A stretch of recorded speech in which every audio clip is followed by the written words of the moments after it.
2026 is the year we stop dimming our light. Decisions that are made from exhaustion are survival decisions, not visionary decisions. Because when you rest, you're actually saying my worth is not tied to my productivity. Sabrosura pa' ti que qué.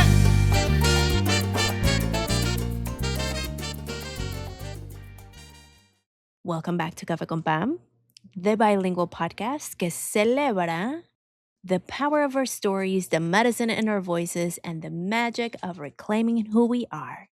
This week, it's just me, a solo episode. Porque a veces we have to pause. We have to sit with winter's wisdom and give ourselves permission to stop performing our way into worthiness. If you're listening to this in December, right when we are dropping this episode, and you're feeling exhausted, bueno, this episode is for you. If everyone around you is talking about vision boards and goal setting, which actually this year I haven't heard it as much, but it's still happening. And maybe you are feeling this, can I just like take a nap type of feeling? Este episodio, obvio, es para ti. We are diving into why rest isn't laziness. It's proof of liberation, actually.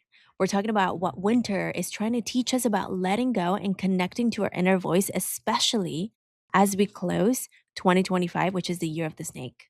And we are exploring why planning for next year shouldn't actually happen in December and what you could do instead. It's an invitation. I'm also sharing a custom Ikigai GPT I created to help you discover your reason for being. This is not based on what you're supposed to want, but what actually lights you up and what your soul is calling you toward. I'm really excited because I actually spent hours building this GPT. And so I can't wait for you to have it. And please do give me feedback. Please do tell me how you feel about it. I've had clients come back after that GPT and be like, I cried when I got the results. So I'm really excited about you trying it. I will have an invitation for you, something free, something powerful, something that will set the tone for your entire 2026. It's called the Unmuted Era. So, if you've ever felt like you've constantly have to prove yourself, like maybe rest feels selfish or like you don't deserve it, or like you're planning your way into more exhaustion, this is the episode for you. And I invite you to take this as your permission slip to do things differently. Y bueno, sin más, we're gonna dive right in. I feel like there's this overarching pressure to end the year strong. Calladita culture taught us to keep going, to serve, to prove ourselves. It taught us that rest was for the people that are weak, or rest was for when we sleep, or those who rest are lazy, quote, quote, or those who didn't want it bad enough. Pero, what if rest is actually the ultimate act of freedom, the ultimate act of liberation? Because when you rest, you're actually saying my worth is not tied to my productivity. I remember a time when this is probably, let's say 2013, 2012, 2013, maybe, something like that. My sister moved from San Diego to Kansas City, and she asked me to drive her car. So because they had my niece who was little at the time, they were like, it was her and her ex-husband now, but husband at the time.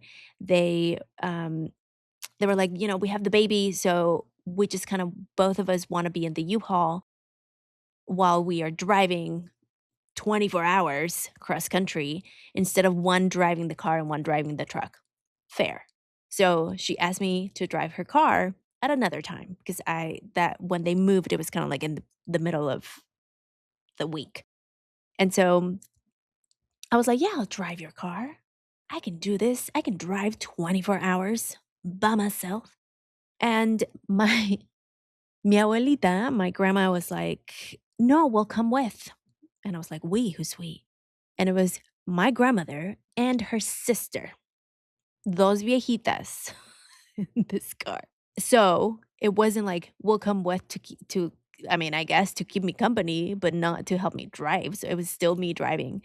And so I was driving this car. First, I looked at the weather in the major cities, in the big cities where we were going to pass through. I'd never looked at the weather through the mountains. And we went San Diego, Utah, Colorado. I don't know what states next, Kansas, and then Missouri. And when we were going through the mountains, even though it was warm below the mountains, in the mountains, it was snowing and we were not prepared. And so as we're driving, this is a 24-hour journey, literally. I'm like, look, I'm not going to stop and take and rest as we're going through the mountains because we're not prepared for the cold of the mountains. So I have to keep pushing myself to get off the mountains until we find a place where I can be with my chanclas because it was summertime and, not be with my chanclas in the snow. And especially with these viejitas with me, like it's a whole thing. And I pushed through. I drove straight without stopping about 13 hours. And finally, my body was giving up on me. And my biggest fear has always been to fall asleep at the wheel. I have actual trauma of my dad falling asleep driving. And so the moment I could feel my body just not doing it anymore, I was like, okay, we have to stop. So I stopped at a hotel, but I pushed myself too much. And to this day, my grandma, mi tia abuela, they still talk about that trip because they're like, you walked up to the hotel, to that lobby, you gave him your credit card and you said, "We need a room." The moment you opened that door, your body just, like, went horizontal on the first bed, didn't take your shoes off, like, we had to take your shoes off, and you just passed out. And that was another level of exhaustion because I prevented my body from resting. Don't do that. It puts your nervous system at this very heightened place and space, and this increase of release of cortisol. And rest allows your body to recalibrate. It allows your nervous system to get back to that place and space where you are regulated at least. After that day, I was like, I'm not going to let my body crash like that. Like I don't remember now. I can tell you, I remember walking into the hotel. I don't remember anything else that happened. And they were like, probably because you were already walking asleep. You were that tired. And so this is why rest is so important. I pushed myself so much during that time. And so what I invite you to ask yourself, if you maybe find yourself in a place where you're tired and you may feel like you're feeling pushed to keep it moving, then three questions that I can ask you. Where in your body are you feeling the exhaustion? Because sometimes we may not necessarily feel tired, but the body communicates with you in certain ways. You might be feeling a little achy, or your head might feel a little heavy. The other question is, what would you change if you believed rest was productive? And the third question is, who taught you that rest was lazy? And this question is important, and it's also look at the question not from the lens of pointing fingers, not from the lens of saying, I'm going to blame this person for teaching me this, simply from looking at it from the lens of compassion, grace, and witnessing. And so, in my case, I can tell you that, of course, society at large taught me that rest was lazy, but also growing up with a single mom, growing up with a grandfather who worked until he couldn't anymore, growing up in different ways, having different people surrounding me. One of my last bosses actually whom I worked for, he was the first one in the office and the last one in the office. And in a way, he taught me that rest was lazy because he was like, we just need to like keep it moving the whole time. This is not to blame these people for doing so. It's simply to have the awareness that this is not something that you came up with, or this is not like something to punish yourself through because somebody else taught them that. So anytime I ask the question of who taught you this or who said it, it's never to point fingers at them. It's always to create the awareness that this is not a belief that is yours. It was given to you, it was inherited, it was passed on. We want to always bring grace. We want to also give ourselves trust that rest is part of the process of supporting yourself. And frankly, winter is literally showing us how to do this. So let's talk about what nature has been trying to teach us all along. So think about a tree in the winter. It's not dead, it's just resting. The tree is not, it didn't get lazy from producing leaves. I mean, I'm in California. Majority of my listeners are in California, so this is a little tricky to visualize because we don't get this as much. But I went to college in the Midwest and I know what real winter is like, where trees actually lose all the leaves and they go into this like point of rest, truly. Because it's not that the trees got lazy during the winter. It's that they choose during wintertime to deliberately conserve energy for springtime. The roots are doing the work underground. The external performance, it's what's stopping. How lazy that tree. Nobody says that. Because we understand that nature goes through cycles of rest. Winter is a season of rest and release. Nature sheds what it doesn't need. Trees let go of those leaves. Animals hibernate. The earth goes quiet in the winter. So, what would happen if we honor the same cycle? What would happen if we were to choose to, at least for 2 weeks, we are releasing this episode during winter solstice, the first day of winter. What if you gave yourself at least the 2 weeks, first 2 weeks of winter to give yours and frankly, the way that capitalism has created this, like these next 2 weeks when this episode gets released, they're like chilling. Nobody truly is doing anything. So in a way, we're kind of doing it. But then January 1st comes and people are like, let's girl, which is still technically winter. So that's why I wanted to release this episode around this time so you could have the awareness and where does your body feel like. Ask yourself, are you still carrying a belief, a story that you need to be on? And maybe tune into what leaves are you holding on to that may be telling you that you're supposed to perform a certain way. Winter is actually a great time for reflection. Autumn, fall is actually a great time for release, but we're bringing that with during the winter.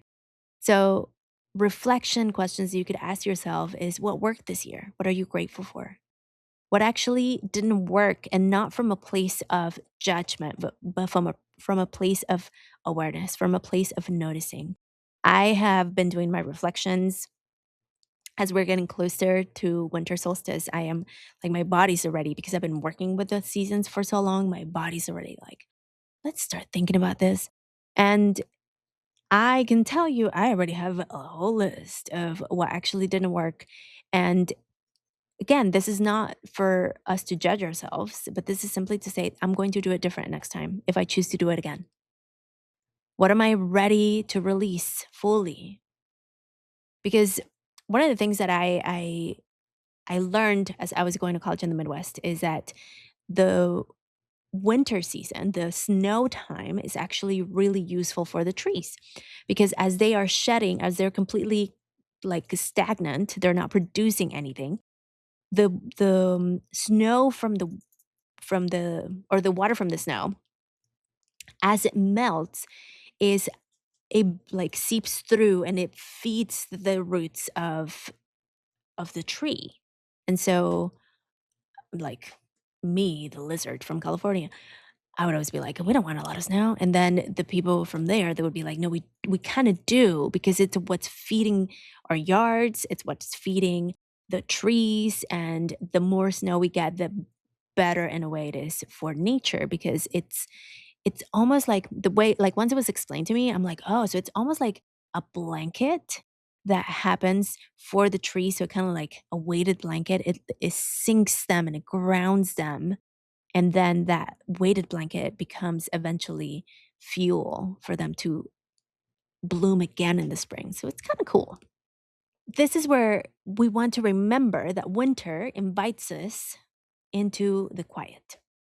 The invitation is for you to think about how could you make it your type of quiet. So this is not an imposed silence or an imposed galleita culture quiet. This is an imposed stillness. It's very different. There's a difference between being still and being quiet on purpose, or because somebody quieted you. No? So how could you choose your version of stillness? So whatever you are, maybe can you take a breath? Can you put your hand on your chest on the collarbone point, and immediately you see my body side? So, could you place one hand right on your collarbone point, and maybe one hand right above your belly button? Really simple. And tune in to your breath. For 3 breaths, you just have to do it for 3 breaths. Just listen. Tune into what your body may be trying to tell you. Maybe you haven't taken a deep breath all day. Tune into what does your body need in this moment. Maybe you need more time to breathe. Maybe you need a sip of water. Kind of do. Kind of did. So, what is it that you're giving yourself that spaciousness and that space of stillness, so that you can truly listen to your inner voice, to your body, to how your body's communicating with you?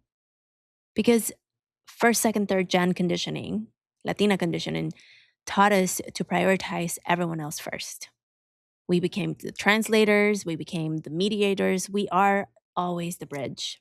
We're always the in between. We're always the in between cultures. We're always the in between worlds. Are we transitioning from being professionals into walking into the sala? We are the masters of the transition. But the question is, when was the last time you listened to that inner voice, to that body of yours, telling you what it needs? What is your inner voice asking you for that you may have been ignoring? And maybe that's some journaling questions that I can give you. If your body could speak freely, what would she say to you? What would a younger version of you need to hear right now? There have been moments when I have ignored my inner voice. And a recent one, actually, I had planned a trip with friends. I have two girlfriends that I travel with. And we had planned this trip like months ago because we're all so busy. And so we need to like have 6 months in advance when we want to travel. And so we had this trip in the books for a long time. And I kept getting like, as the trip was getting closer, like the week of the trip, I usually don't get like anxious traveling, like traveling anxiety. But as we were getting closer to the day of the trip, I was like, I kind of don't think we need to go. But I'm like, well, it just took so much for us to plan this. It was a lot. And so I don't want to be the mean person, I don't want to bring it up and be like, I don't feel like doing this anymore, because it's like everyone has planned and done things around this. And so I'm like, well, maybe okay, let me just keep tuning in.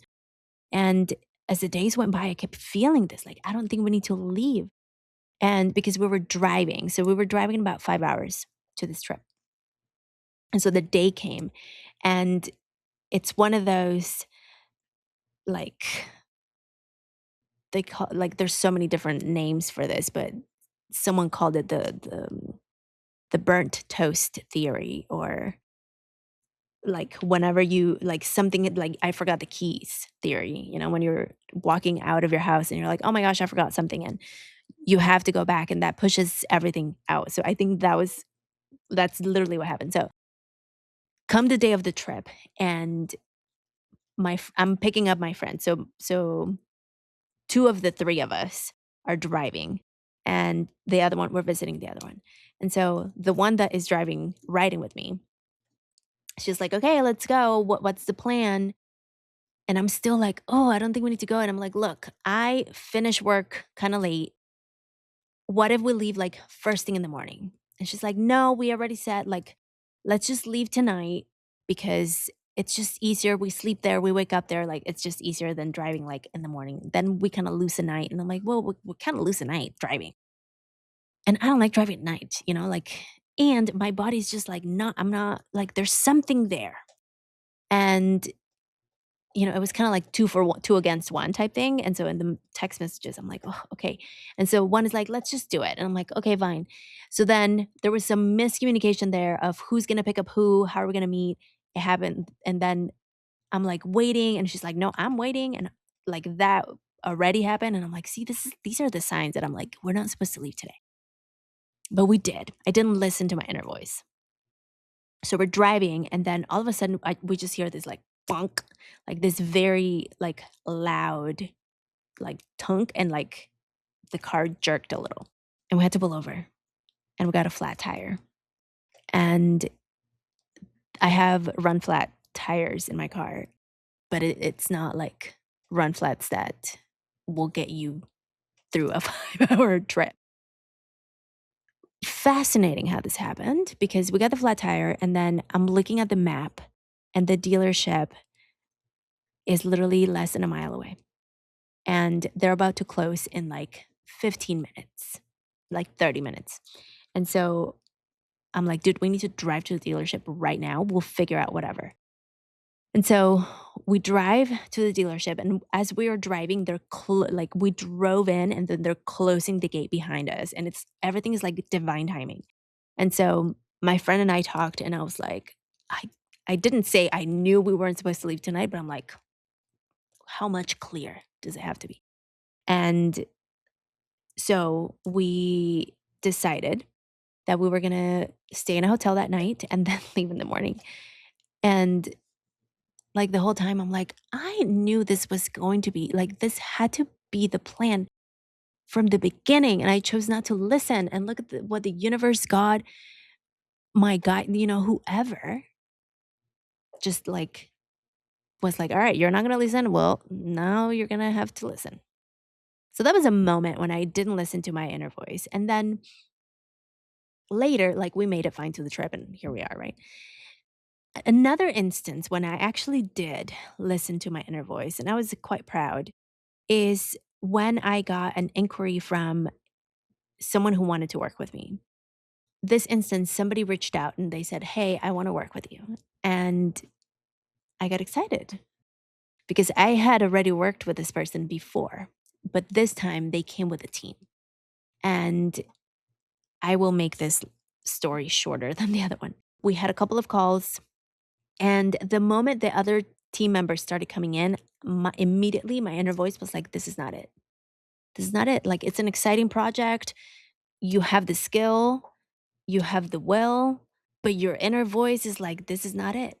And so I didn't drag that one, actually. I did listen because when it came time I sent a proposal, like, "This is what I think we could do together," and then they came back with a lot of questions. One of the team members came back with a lot of questions, and that's when my body immediately was like, "This is a no." Because if they're questioning you now, before you even start doing any type of work together, then everything is gonna be like this. And they're not like, listen to your inner voice. My inner voice was like, "They're not your clients. They're not." And so I very politely responded, and I was like, "You know what? I think," because in the response, they were, like, questioning a lot of things that I said, and part of the response was, "We have a lot of competent people that are looking to take on this project." I was like, "Let's go."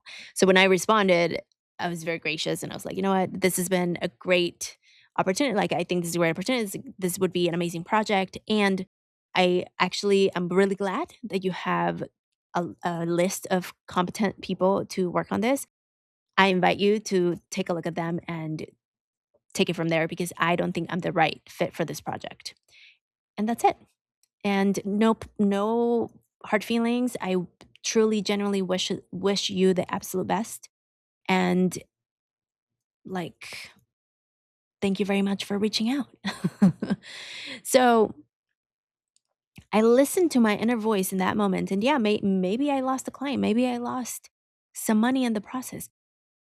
But I listened, and now I have so much more peace of mind where I, compared to the other story of me not listening and having to deal with this whole thing, not necessarily connected to rest, but it was more connected to listening to your inner voice because you know when those messages are here. We all know this. Talking about money is not always the most comfortable. Pero our friends from Savvy Ladies make it easier, and now en español. You don't have to feel the pressure to translate for your mamá or your tías because Savvy Ladies has their whole site en nuestro idioma. Y ahora they can easily access their free resources like talleres, clases, y mi favorita es la línea gratis para enviar preguntas. Their free financial helpline en donde puedes conectar with a trusted financial expert. Whether you need financial guidance in English or in Espanol, Savvy Ladies is here to support you. Visit savvyladies.org, that is SAVVYLADIES.org, para empezar your financial freedom. You know what's frustrating? Losing your wallet. And you know sometimes what's even more painful? Realizing your almost full punch card from your favorite cafecito spot is now gone. But at least, even when your cafecito points have vanished, at BMO, if you lose your debit card, they'll print you a new one instantly at a local branch. Plus, you can use your phone to freeze your debit card to prevent any unauthorized transactions. Learn more at bmo.com. Conditions apply. Accounts provided in the United States by BMO Bank and a member FDIC. Here's where people get confused. They think, okay, Pam, I hear you. Rest, listen to it, the inner voice. Got it. But what about all the planning I'm supposed to be doing? What about my super long list that I need to accomplish? It's December. Everyone's talking about vision boards. Everyone's talking about goal setting. Everyone's talking about like new year, new you. And that's exactly what I want to talk about next, porque I do believe we need to flip the narrative a little bit. I'm going to say something that might feel a little controversial, and that is you should not be planning for next year in December. And I'm going to tell you why. Uno, because you cannot plan from depletion. Your nervous system is exhausted. Decisions that are made from exhaustion are survival decisions, not visionary decisions. And your plan will look like what you think you should do instead of what you actually want to do. Think about the last time you planned something when you were tired. Maybe you said yes to something you didn't want. Maybe you committed to a goal that wasn't actually aligned. Maybe you said yes to a client that you knew very well it wasn't your client. Because your tired brain defaults to what is safe. We've gone through this before. The body always goes back to the familiar. And so the tired brain is tired, doesn't have energy. It's like driving a car on E and it doesn't do what you want it to do. It acts on what it thinks it's supposed to do. Think about December as a month of integration, not initiation. You've lived 11 months of experiences. Your body, your mind, and your soul need time to process what just happened. Integration happens when you rest. Integration does not happen when you plan. Integration process looks like reflecting on what happened, feeling what needs to be felt, and releasing what you need to release. Then, January, February, that's when you vision forward. And even in January, I would argue that January is still winter, but we can make it work. Many times what I see people say is, if I'm busy planning, I don't have to feel the grief of what didn't work. Or if I'm focused on next year, then I don't have to acknowledge this year's pain. And planning can also be productive procrastination. It can be a way to avoid the discomfort of just being. Ser o estar. Como puedes ser. And I see you. I know that sitting still feels uncomfortable. But that discomfort is where you can actually set yourself free. So, what you could do in December or for the next as winter arrives, you could sleep more. You could move slower. You could say no more often. You could journal, you could talk to friends. This is why like the holiday season, while I don't subscribe a lot of the traditions of the holiday season, I am kind of a Grinch, but I do like the friendly things that people do, the gatherings where you can hang out with people. You can process with your therapist, your coach, with your mentor. You can reflect. You can release what you're letting go of and burn it before the year's over, literally or metaphorically. You can clear your space. You can also clear your digital space. Unfollow people they don't serve you anymore. You can like mute accounts, clean up your desktop. There are ways to still do things because I know we've been so conditioned to do while you can still be. It's just different. You're not actioning so much. You are reflecting, you are cleansing. This is where your Ikigai comes in. So, if we're not planning in December, what are we doing? Well, I already gave you a list. We're discovering, we're remembering, we're reconnecting with what actually matters. And I created a tool to help you exactly do that or do exactly that. I don't know, English, Spanish. So, what is Ikigai? Ikigai is a Japanese concept that means reason for being, and it's the intersection of what you love, what you're good at, what the world needs, and what you can be paid for. And the sweet spot is the intersection of all four of those. That's where your purpose lives. That's where your liberation work becomes sustainable. And that's where you build your confidence. Because you may be questioning what you've been told you should want.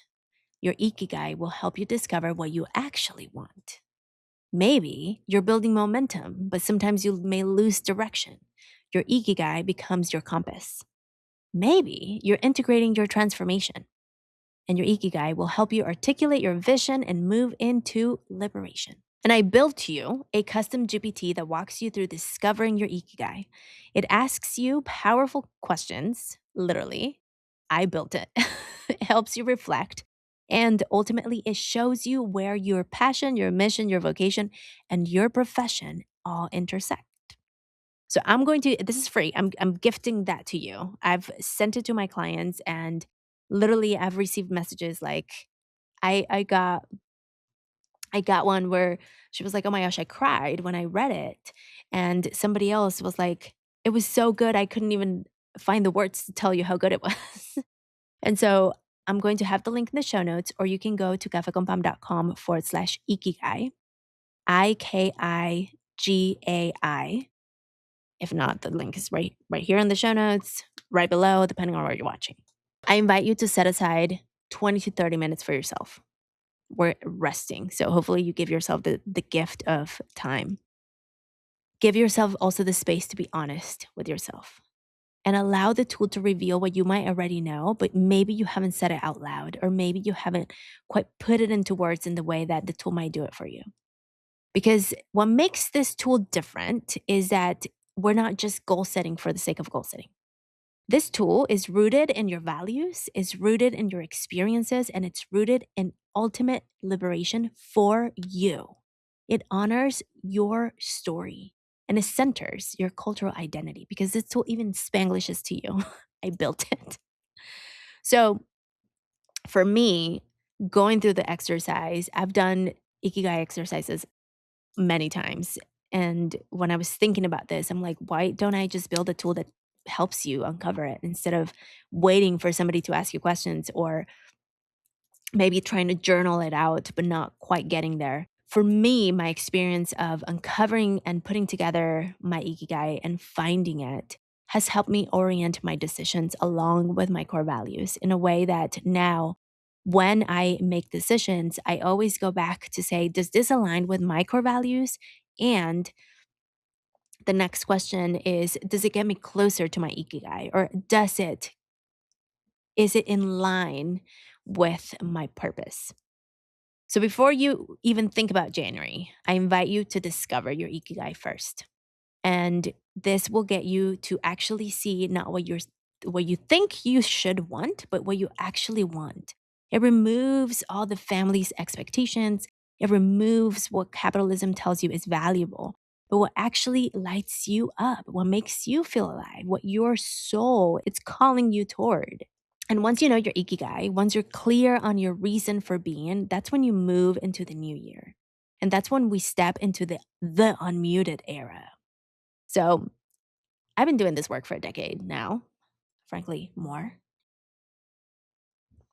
And Café con Pam has been around since 2016. Ever since 2016, combined podcast episodes, pour over interviews, YouTube exclusive interviews, we have over 600 different humans that have come through Café con Pam, and that's wild. I have coached hundreds, maybe thousands at this point, of mujeres como tú, and something is shifting. Something I know, I feel it, it's emerging. I know that we are moving from silence into something powerful. And I know we're entering the unmuted era. And the unmuted era is about what happens after the silence ends. It's about the women who've done the inner work, those who have reclaimed their voice, those who have healed their inner niña, and those who are ready to use the voice to create change. Why now? Because the world, more than ever, needs our voices. Because Latinas, como tú y yo, we are reaching positions of power like unheard of. This is a really powerful time because we've also been in survival mode. And now we're all tired of it and we're moving into sovereignty. Sovereignty. Because our liberation is no longer personal, it's collective, and we're understanding that. So in January, I'm launching a free 3-part program called the Unmuted Era. And this is brought to you by our amazing, incredible friends and sponsors, Savvy Ladies. This is why we're able to give this for free to you because they believe in this, they believe in you, and they believe in us. So we are going to go through 3 days. And this is not a workshop. This is 9 lessons that I'm giving you with a bonus 10. This is not a place where you do take notes and do nothing. I'm going to show up live 3 times, 3 days, and I would love it for you to do it. You are going to get the recording and you get additional bonus lessons, but you have to sign up and it's super easy. We have the link. You can sign up now and just make sure you put it on the calendar, which you'll get all the emails, don't you worry. This is the place where I want us to gather. I want us to declare and decide that 2026 is the year we stop dimming our light. This is for you. If you've been doing the work but feel ready for more, if you're tired of staying small to make others comfortable, if you have a message, a mission, a vision, a calling, and you're ready to step into it fully, if you want to connect with other women who are also choosing themselves, choosing them to be free, choosing their family, choosing liberation for all. This event happens in January, but you can register now. And I need you to sign up. Not later when you remember, not when you're ready, because readiness is a myth. And you're going to go through your Ikigai now, and then you will get ready. That will get you ready. Okay. So I'm also dropping the link to the Unmuted Era so you can get on the list. cafeconpam.com/the Unmuted Era. Unmuted Era. It's completely free to you. All you need is your willingness to show up and your commitment to being free.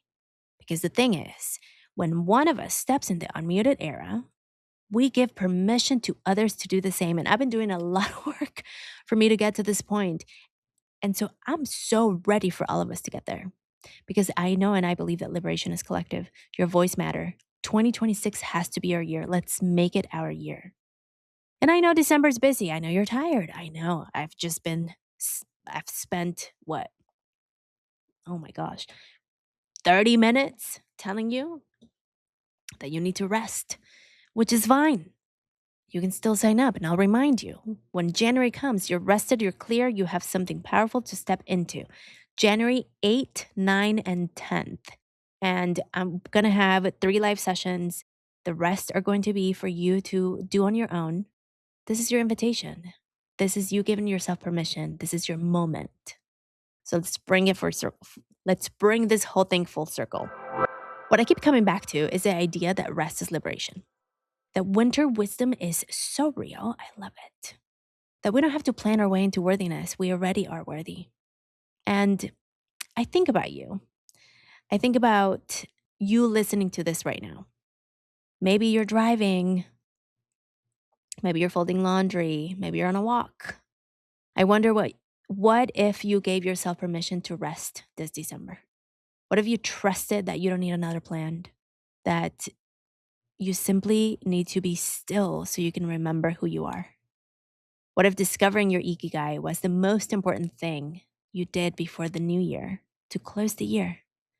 Instead of hustling, instead of goal setting, instead of planning, maybe you just choose stillness. And that leads you to remember, to reconnect, to come home to you.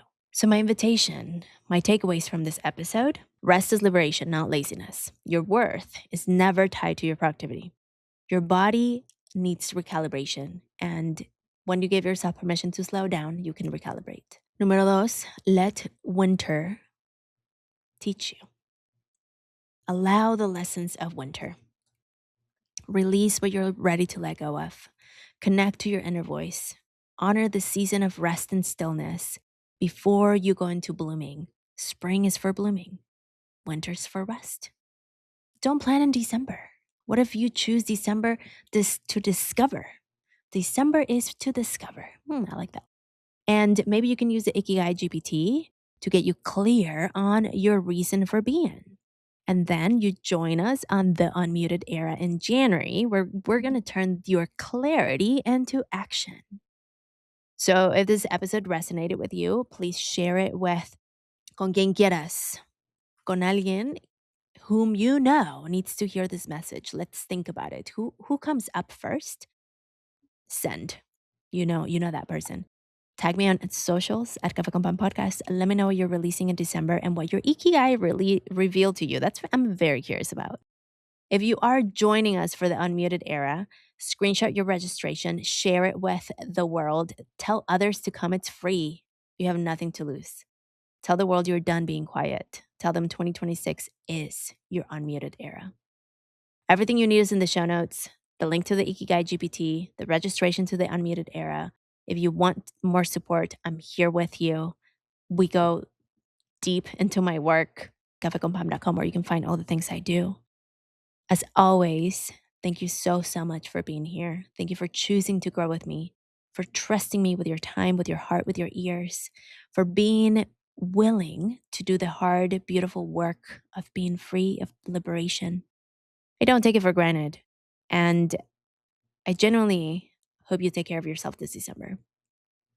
I genuinely hope you rest, reflect, release, discover your Ikigai, and I will see you in the Unmuted Era. Como siempre, sigue brillando. Café con Pam is created con mucho amor by our small but mighty team. Content production by Nancy Jaimes. Podcast management by Maru Linardi. Social media and marketing by Brenda Figueroa. And me, your host, Pam Covarrubias. To keep the cafecito brewing and the healing flowing, join the Supporters Club for only $5 a month and access early episodes, behind-the-scenes vibes, and exclusive minisodes you won't hear anywhere else. Screenshot this episode and tag me and share what resonated. I love seeing your takeaways. Follow on your favorite podcast platform and subscribe to our YouTube channel. Let's keep the conversation going with us on social media at Café con Pan Podcast, because your voice always matters there. We love being on Instagram and Facebook. Gracias for listening to Café con Pan, a Spread Ideas Move People production. For more episodes, guest info, or resources, visit cafeconpam.com. And if you're healing from calladita culture and don't know where to start, you can take the quiz. cafeconpam.com/quiz for Tia Wisdom and cariño just for you. Sabrosura pa' ti que